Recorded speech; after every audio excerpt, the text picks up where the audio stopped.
Coronavirus, le commerce bruxellois subira de manière prolongée l'effet du recul du secteur du tourisme.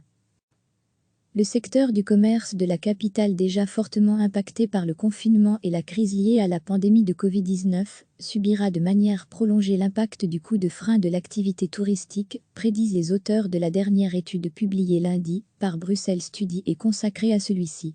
Rédigé à la veille du confinement par une équipe de chercheurs de l'Université libre de Bruxelles et d'accompagnateurs d'entreprises issues de Groupon, le rapport d'étude fait le point sur les connaissances disponibles sur le commerce à Bruxelles et adresse une série de recommandations aux décideurs. Les auteurs soulignent qu'à la différence de la période des attentats, la crise du Covid-19 et ses répercussions immédiates en termes de déplacement touristique aura un impact plus durable sur les commerces, notamment ceux dépendant le plus largement d'une demande supralocale, avertissent-ils. Comptant en 2017 quelques 20 700 points de vente de biens et de services à caractère commercial, le secteur de la distribution à Bruxelles se distingue par son importance économique. Il pesait 9% de l'emploi régional en 2018, soit 61 000 équivalents temps plein, dont 70% peu qualifiés, et une majorité occupée par des Bruxellois. Dans la capitale, la vente de biens, alimentation, l'équipement de la personne et de la maison, ainsi que la vente de biens liés aux loisirs, représente 10 195 points de vente, soit quasi la moitié des cellules. Les cafés, restaurants et restauration rapide, Orca, comptent 5100 établissements, 25%, les services à caractère commercial, salons de coiffure, agences de banque, salons lavoir, 4407 cellules commerciales, 21%, et enfin, la vente de véhicules et les services associés au transport, 994 implantations, 5%. Force est de constater qu'aujourd'hui, politique touristique et politique commerciale sont gérées trop séparément. Cela peut se concevoir, si l'on considère le commerce comme une activité induite, mais il est justement temps de ne plus considérer le commerce comme un simple bénéficiaire du tourisme, mais bel et bien un acteur contribuant à l'écosystème touristique urbain, disent les auteurs au chapitre des recommandations. Selon eux, cela implique donc d'agir aussi sur des flux potentiellement plus stables que ceux du tourisme. Il s'agit notamment de limiter l'évasion commerciale, même s'il est illusoire de vouloir empêcher que des Bruxellois fassent des achats au-delà des limites régionales.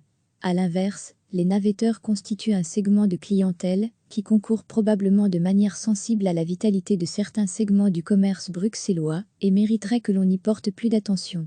Plus largement, les auteurs prônent le développement d'une réflexion permanente et de tous les acteurs pour maintenir la ville accueillante pour le commerce et encourager sa diversité. Ils plaident pour une régulation de l'e-commerce qui met à rude épreuve, dit-il, les systèmes de fret urbains notamment en termes de durabilité. Les faillites et les réorganisations qui résulteront de la crise du Covid-19 rendront sans aucun doute la réinvention du commerce et son accompagnement d'autant plus indispensable, insiste-t-il. Recevez chaque matin l'essentiel de l'actualité. Le secteur du commerce de la capitale, déjà fortement impacté par le confinement et la crise liée à la pandémie de Covid-19, subira de manière prolongée l'impact du coup de frein de l'activité touristique, prédisent les auteurs de la dernière étude publiée lundi par Bruxelles Study et consacrée à celui-ci. Rédigé à la veille du confinement par une équipe de chercheurs de l'Université libre de Bruxelles et d'accompagnateurs d'entreprises issues de Groupon, le rapport d'étude fait le point sur les connaissances disponibles sur le commerce à Bruxelles et adresse une série de recommandations aux décideurs. Les auteurs soulignent qu'à la différence de la période des attentats, la crise du Covid-19 et ses répercussions immédiates en termes de déplacement touristique aura un impact plus durable sur les commerces, notamment ceux dépendant le plus largement d'une demande supralocale, avertissent-ils. Comptant en 2017 quelques 20 700 points de vente de biens et de services à caractère commercial, le secteur de la distribution à Bruxelles se distingue par son importance économique. Il pesait 9% de l'emploi régional en 2018, soit 61 000 équivalents temps plein, dont 70% peu qualifiés, et une majorité occupée par des Bruxellois. Dans la capitale, la vente de biens, alimentation, l'équipement de la personne et de la maison, ainsi que la vente de biens liés aux loisirs, représente 10 195 points de vente, soit quasi la moitié des cellules. Les cafés, restaurants et restauration rapide, Orca, comptent 5100 établissements, 25%, les services à caractère commercial, salons de coiffure, agences de banque, salons lavoir, 4407 cellules commerciales, 21%, et enfin, la vente de véhicules et les services associés au transport, 994 implantations, 5%. Force est de constater qu'aujourd'hui, politique touristique et politique commerciale sont gérées trop séparément. Cela peut se concevoir, si l'on considère le commerce comme une activité induite, mais il est justement temps de ne plus considérer le commerce comme un simple bénéficiaire du tourisme, mais bel et bien un acteur contribuant à l'écosystème touristique urbain, disent les auteurs au chapitre des recommandations. Selon eux, cela implique donc d'agir aussi sur des flux potentiellement plus stables que ceux du tourisme. Il s'agit notamment de limiter l'évasion commerciale, même s'il est illusoire de vouloir empêcher que des Bruxellois fassent des achats au-delà des limites régionales. A l'inverse, les navetteurs constituent un segment de clientèle qui concourt probablement de manière sensible à la vitalité de certains segments du commerce bruxellois et mériterait que l'on y porte plus d'attention.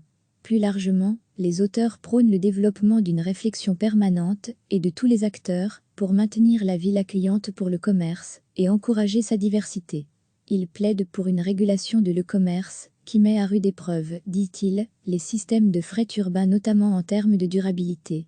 Les faillites et les réorganisations qui résulteront de la crise du Covid-19 rendront sans aucun doute la réinvention du commerce et son accompagnement d'autant plus indispensable, insiste-t-il. Cliquez sur s'abonner pour recevoir les dernières nouvelles.